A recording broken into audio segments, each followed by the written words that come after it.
ವೈಜ್ಞಾನಿಕವಾಗಿ ಬಹಳ ವಿಚಾರಗಳು ಚರ್ಚೆ ಮಾಡೋಣ.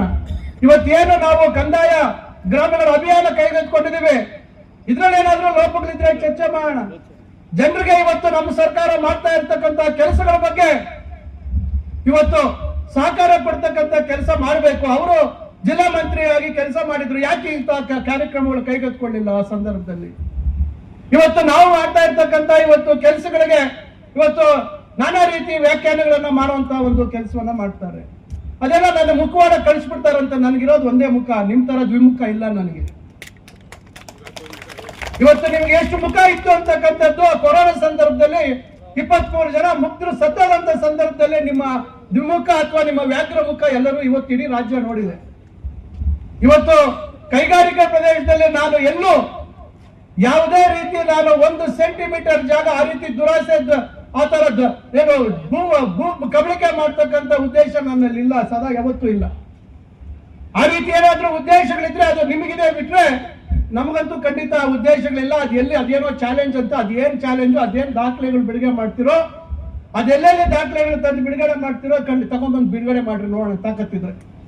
ನಿಮ್ ಯೋಗ್ಯತೆಗೆ ಆ ಮೆಡಿಕಲ್ ಕಾಲೇಜಿಗೆ ಹೆಚ್ಚುವರಿ ಮಾಡಿದಂತ ಅನುದಾನ ಅವತ್ತು ಸರ್ಕಾರದಲ್ಲಿ ಮಂಜೂರು ಮಾಡಿಸ್ಕೊಳಕ್ಕೆ ಯೋಗ್ಯತೆ ಇರಲಿಲ್ಲ.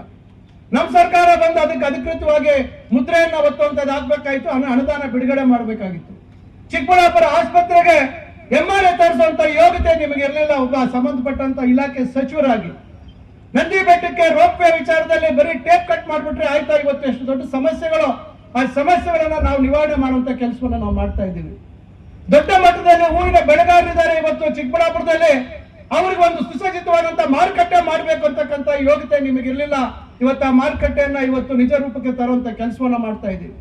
ಕೇವಲ ಘೋಷಣೆ ಮಾಡ್ಬಿಟ್ರೆ ಆಗಲ್ಲ, ಇವತ್ತು ಅದು ಮಂಜೂರಾಗಬೇಕು, ಅದಕ್ಕೆ ಅನುದಾನ ಒದಗಿಸಬೇಕು, ಟೆಂಡರ್ ಆಗ್ಬೇಕು, ಕಾಮಗಾರಿ ಪ್ರಾರಂಭ ಆಗ್ಬೇಕು, ಜಾಗ ಕೊಡಬೇಕು, ಇವೆಲ್ಲ ಆಗ್ಬೇಕು. ಘೋಷಣೆ ಮಾಡ್ಬಿಟ್ರೆ ನಾನು 1000 ಘೋಷಣೆ ಮಾಡ್ತೀನಿ, ಆದ್ರೆ ವಾಸ್ತವಾಂಶ ಇವತ್ತು ಅದು ತಾರ್ಕಿಕ ಅಂತ್ಯ ಮುಟ್ತಕ್ಕಂಥದ್ದು ಆಗ್ಬೇಕಾಗುತ್ತೆ. ಶಿಡ್ಲಘಟ್ಟದಲ್ಲಿ ಸಿರಿಕಲ್ಚರ್ ಮಾರ್ಕೆಟ್ ತಾನು ಮಾಡಿಸಿದ್ದಂತೆ ಯಾವಾಗ ಮಾಡ್ತೀವಿ ಸ್ವಾಮಿ? ನಿಮ್ಮ ಅವ್ಯಯ ಸರ್ಕಾರ ಏನು ಬಜೆಟ್ ಏನು ಚುನಾವಣೆ ಮುಂಚಿತವಾಗಿ ಘೋಷಣೆ ಮಾಡಿದ್ ಬಿಟ್ರೆ ನೀವು ಮಾಡಿದ್ದಿಲ್ಲ. ಮತ್ತೆ ನಾವು ಅದಕ್ಕೆ ನಬಾರ್ಡಲ್ಲಿ ದುಡ್ಡು ಕೊಡಿಸುವಂತದ್ದು ಮಾಡಿದ್ವಿ. 2 ಹಂತದಲ್ಲಿ ಆಗ್ಬೇಕಾಗಿದ್ದನ್ನ ಒಂದೇ ಹಂತದಲ್ಲಿ 200 ಕೋಟಿಗೆ ಮಾಡಿಸಿರ್ತಕ್ಕಂಥದ್ದು ನಾವು, ನೀವಲ್ಲ. ದಾಖಲೆಗಳಿದ್ದಾವೆ. ಅವ್ರು ಮಾಡಿದ ಕೆಲಸಕ್ಕೆ ಟೇಪ್ ಕಟ್ ಮಾಡಿದಂತೆ, ನಿನ್ನ ಕೆಲಸಕ್ಕೆ ಯಾವ್ದು ನಾನು ಟೇಪ್ ಕಟ್ ಮಾಡಿಲ್ಲ. ನನ್ನ ದೊಡ್ಡ ಪಟ್ಟಿ ಇದೆ. ಇವತ್ತು ಇಷ್ಟು ದೊಡ್ಡ ಮಟ್ಟದಲ್ಲಿ ಕಾರ್ಯಕ್ರಮ ಬಡವರಿಗೆ ಇವತ್ತು ಬಡವರು ಮುಟ್ಸುವಂತ ಕೆಲಸ ಮಾಡ್ತಾ ಇದೀವಿ. ನಿನಗೆ ಜಿಲ್ಲೆಗೆ ಬರುವಂತದ್ದು ಅಥವಾ ಚಿಕ್ಕಬಳ್ಳಾಪುರ ಬರುವಂತದಕ್ಕೆ ಪುರ್ಸೊತ್ತಿರ್ಲಿಲ್ಲ. ಬೆಂಗಳೂರಲ್ಲಿ ವಸೂಲಿ ಮಾಡ್ಕೊಂಡು ಕೂತಿದ್ದಂತವ್ರು ನೀನು ಇವತ್ತು ನನ್ನ ಬಗ್ಗೆ ಮಾತಾಡುವಂತ ಅರ್ಹತೆ ನಿನಗೆ ಜನ್ಮಕ್ಕೂ ನೀನು ಬರೋದಿಲ್ಲ ಅಂತಕ್ಕಂಥ ಮಾತನ್ನ ನಾನು ಹೇಳಲಿಕ್ಕೆ ಬಯಸ್ತೇನೆ. ಇವತ್ತು ಏನಿದ್ದೆ ನೀನು, ನಿಮ್ಮ ಕುಟುಂಬದ ಹಿನ್ನೆಲೆ ಏನು, ಇವತ್ತು ಎಲ್ಲಿ ಬಂತು ನಿನಗೆ ಅಷ್ಟು ಕೋಟ್ಯಾಂತರ ರೂಪಾಯಿ ಆಸ್ತಿ? ನಿಮ್ಮ ಪಕ್ಷದವರೇ ನಿನ್ನ ಕೋವಿಡ್ ಕಳ್ಳ ಅಂತ ಕರೀತಾರಲ್ಲ, ಅದಕ್ಕೆ ನೀನೇ ಸಮಜಾಯಿಸಿ ಕೊಡ್ಬೇಕಾಗುತ್ತೆ. ಯಾಕೆ ಕರೆದ್ರು, ಯಾಕೆ ಬಿರುದು ಕೊಟ್ರು ಅಂತಕ್ಕಂಥದ್ದು ನೀನು ಯೋಚನೆ ಮಾಡ್ಬೇಕಾಗುತ್ತೆ. ರೈತರ ಬಗ್ಗೆ ಕಾಳಜಿ ಇದ್ದಿದ್ರೆ ಚನ್ನರಾಯಪಟ್ಟಣದಲ್ಲಿ ಅವತ್ತು ಯಾಕೆ ನೀನು ಅದಕ್ಕೆ ಪರಿಹಾರ ಕೊಡುವಂತ ಕೆಲಸ ಮಾಡಲಿಲ್ಲ? ಇವತ್ತು ಈಗ ಬಂದು ರೈತರ ಪರವಾಗಿ ಮಸಳೆ ಕಣ್ಣೀರು ಸುರಿಸ್ತೀಯಲ್ಲ ನೀನು, ನೀನೇನಾದ್ರೂ ಹೋಗಿ ನೋಡಿದ್ಯಾ? ನೀನಲ್ಲಿ ಜಂಗಮಕೋಟೆಯಲ್ಲಿ ಎಷ್ಟು ಫಲವತ್ತಾದ ಭೂಮಿ ಇದೆ ಅಂತ ನೋಡಿದ್ಯಾ ನೀನು? ಏನಾದ್ರೂ ನೀವು ಅಲ್ಲಿ ಹೋಗ್ಬಿಟ್ಟು ಸರ್ಕಾರಿ ಜಾಗ ಎಷ್ಟಿದೆ ಅನ್ನೋ ಮಾಹಿತಿ ಇದೆಯಾ ನಿಮಗೆ? ಬೇರೆ ಬೇರೆ ಕಂಪನಿಗಳಿಗೆ ಎಷ್ಟು ಮಾರಾಟ ಆಗಿದೆ ಅನ್ನೋ ಮಾಹಿತಿ ಇದೆಯಾ ನಿಮಗೆ? ಇವು ಯಾವುದು ಮಾಹಿತಿ ಇಲ್ಲದೆ ಕೇವಲ ನಾನು ಹೇಳಿದ್ದೆ ಅಲ್ಲ ಕೇಳ್ತಾರೆ ಅಂತಕ್ಕಂಥ ರೀತಿಯಲ್ಲಿ ಹೇಳ್ಕೊಂಡು ಇದ್ರೆ ಯಾರು ಇಲ್ಲಿ, ನಾನು ಹಿಂದೆನೆ ಹೇಳಿದ್ದೆ, ಗೋಳಿ ಆಡೋವನಲ್ಲ ನಾನು, ಎಲ್ಲದಕ್ಕೂ ಎದುರು ನಿಂತು ನಾನು ಅದನ್ನ ಎದುರಿಸ್ತಕ್ಕಂಥವನು ಅಂತಕ್ಕಂಥ ಮಾತನ್ನು ನಾನು ಹೇಳಿದ್ದೆ.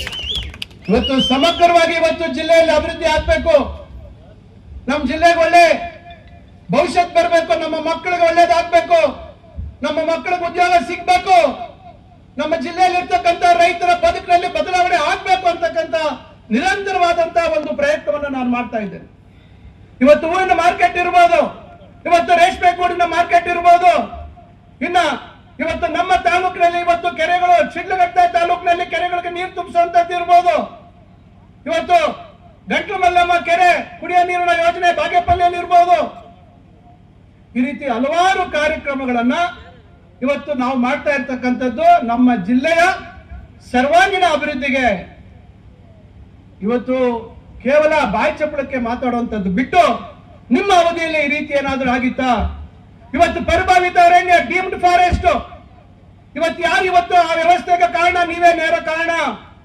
ನಿಮ್ಮ ತಾಲೂಕಿನಲ್ಲಿ ಇವತ್ತು ಸುಮಾರು 1,500ಕ್ಕಿಂತ ಹೆಚ್ಚು ಜನರ ರೈತರ ಭೂಮಿ ಅವರ ದಾಖಲಾತಿಗಳಲ್ಲಿ ಅವರ ಪಾಣಿಗಳಲ್ಲಿ ಪರಿಭಾವಿತ ಅರಣ್ಯ ಅಂತ ಹೇಳಿ ಇವತ್ತು ನಮೂದಾಗಿದೆ. ಅದಕ್ಕೆ ಏನು ಉತ್ತರ ಕೊಡ್ತೀರಾ ನೀವು ಹೇಳಿ?